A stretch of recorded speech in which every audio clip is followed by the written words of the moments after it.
ওই জন্য আমরা কুরবানির সময় শুধু ধার দিন, আমরা প্রতিদিন। আর ইমাম সাহেব বললো তো চাকরি 3 দিনই অবশ্যই দেওয়ার জন্য রেডি। নরেন্দ্র মোদী দখল করে বসেছে দিল্লির গদি। তিনি বলেছেন আমি ক্ষমতায় এলে পেয়ে যাবে আজকে দিন, নাচতে থাকো দিন দিন, টাকা দিতে হবে না গ্যাস, বাড়িতে বাড়িতে সব নিয়ে নাও গ্যাস। নেওয়া হয়েছে না হয়নি? বাড়ির বড়দের মারাত্মক ব্যাপার তো, হাতে ভালো করে কালি লাগে না। এ গ্যাসের কথা বলিনি, উজালা উজালা উজালা গ্যাস সিলিন্ডার 500 করে টাকা, আধার কার্ড জমা দাও, ওভাবে একটা করে গ্যাস নাও, মনে নেই? এরা দেখলো তো মারাত্মক ব্যাপার, হাতে কালি লাগে না, ভালো করে মাজতে হয় না। আর আগে কি পাই যে চুলো চারিদিক দিয়ে কালি উঠছে, ভালো করে মাজতে হতো, লোম পুড়ে যেত, কি তাই তো? স্বামীকে ডেকে বলছে শুধু গ্যাস নিলি হবে? তোমার মাথায় কি পোকা আছে? এমন একটা হাঁড়ি উঠেছে, তরকারি হলেই ডেকে যাও, হাঁড়ি গেলাম। স্বামী মাঠে কাটা লোক অত বোঝে, বলছে সে কি চলো বাজারে চলো। বাজারে গেল চন্দনেশ্বর, কিনলো হাঁড়ি, আসলো বাড়ি, তরকারি চাপালো তাড়াতাড়ি, হাঁড়ি হয়ে গেলে ডেকে দিচ্ছে বড় ভাবি লাভিয়ে লাও, কি গো প্রেসার কুকার?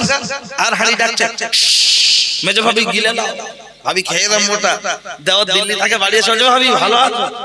বলছে না রে মোর ভাই, জান খুব খারাপ। বলছে অত খেলি হয়, একটু কম খাও। তখন ভাবি রেগে বলছে তোর দাদা কি খাওয়ায়? তা বলছে একটু গোশ কম খাও। বলে না রে মোর ভাই, লিভারে চর্বি, গোশ খাই সপ্তাহে 1 পিস, তা আবার সলি। তা বলছে ভাত একটু কম খাও। বলছে সুগার সুগার সুগার। দুপুরবেলা 2টা ভাত খায়, রাত্রে রুটি। তা পাশে ছিল ভাবির শ্বশুর, অর্থ ছেলে ছেলে চাচা। বলছে বড় আব্বা শরীর ভালো আছে? বলছে আল্লাহ জাহান তারাকে শুকরিয়া। বলছে বড় আব্বা খাওয়া দাওয়া ঠিক আছে?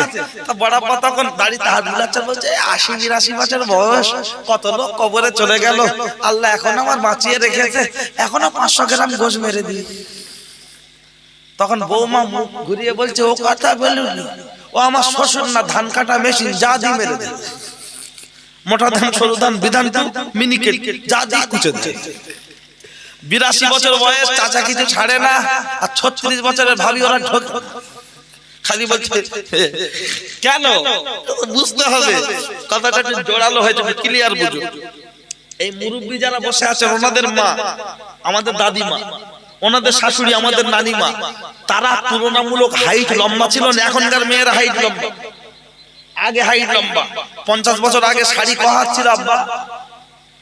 10 হাত, 9 হাত, 9.5 হাত। কোম্পানি শাড়ি হলো 10 হাত। তাহলে ওনাদের মা আমাদের দাদিমা, তারা লম্বা ছিল 6 ফুট, তাল গাছের অর্ধেক। তারা 10 হাতের শাড়ি পরেছে, তাদের পেট পিঠ, হ্যাঁ, আপনাদের নতুন হাটের বাজার কেউ কখনো দেখতে পেত না। আর আমাদের বিউটির মান হাইট কত?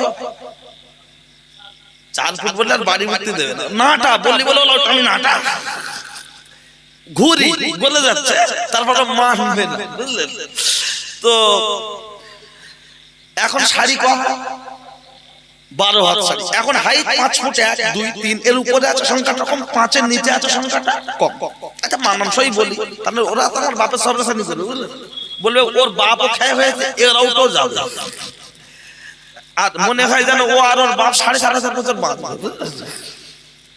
তা সে মাসে মাসে আল্লাহ কবুল করুক, সহায়ক। তাহলে 12 হাত শাড়ি, ব্লাউজের পিস ফ্রি পড়ছে আমাদের বিউটির মা, ঝুমার মা, নাটা ঘুরি বগলের তলা থেকে গলে যাচ্ছে, ऐसा কায়দা করে গায়ে জড়াচ্ছে। আলিফ খালি বার নিচে 1 লোকটা, লাম খালি মিম খালি, নুনের মাথায় 1 লোকটা, পেট ফাঁকা, পিঠ ফাঁকা, কপালেতে 1 লোকটা।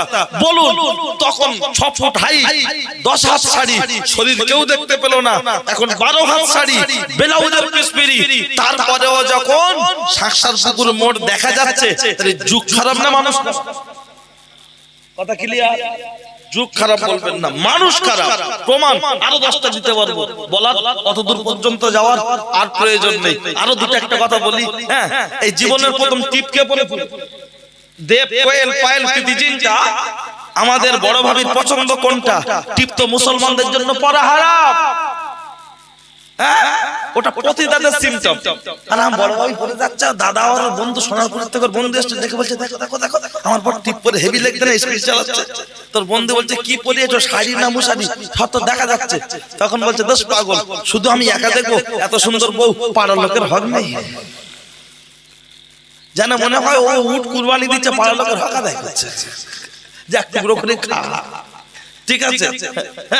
আর বউ দিচ্ছে পিকআপ, মুখে লাগাচ্ছে মেকআপ, একটু গরম পড়েছে, এখান থেকে দেখছি যেন কালির হাড়ি ঝরছে, মোচে না, এরম এরম করে না, কি ব্যাপার বলছে বুঝবে না। হ্যাঁ আর কি বলবো, সময় সংক্ষেপ। কুরবানির সময় শুধু ধার দিন আমরা প্রতিদিন, আর ইমাম সাহেব বললেও তো চাকরি 3 দিনই বর্তলায় যায়। কমিটি 8 জনের নাম থাকবে মসজিদে, 6 জন সুদ বুঝলেন। তবে আপনাদের এখানে কথা বলছি, চাম্পাটি রেলগেটটা পার করে দেন, জ্যামটা ছেড়ে যায়, বুঝলেন।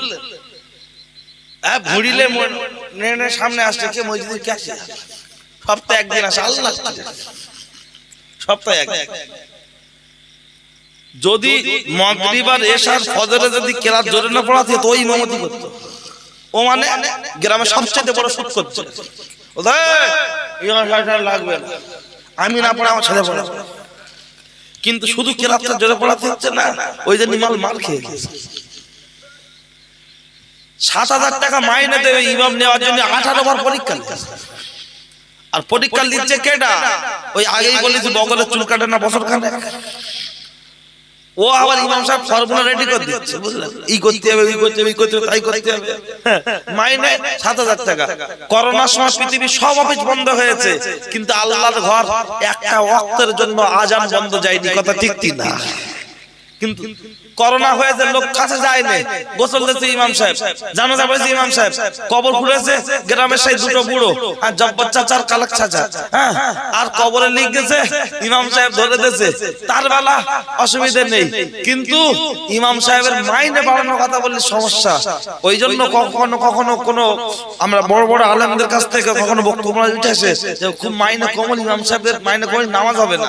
মসজিদের কাছে টাকা আছে, পাথর লাগানোর আইটেম করছে, ইমাম সাহেবের টাকার ঘর নিয়ে শেষ সামনে মাথা ব্যথা, ইমাম সাহেব মাইনে বাড়ে না, বললি বললে হুজুর বলে চলে দিয়েছে নাকি, কসম খোদা না। কারণ এক ফকির আরেক ফকিরের জ্বালা বোঝে না, বোঝে না। তুমি চাষি আমি চাষি, পাশাপাশি চাষ করছি, তোমার ধানের থড়ে এসছে কিনা, আগুন লেগেছে কিনা আমি দেখে যদি বুঝতে পারি, তা আমি যখন সেই রকম চাষি আমি দেখে বুঝতে পারি।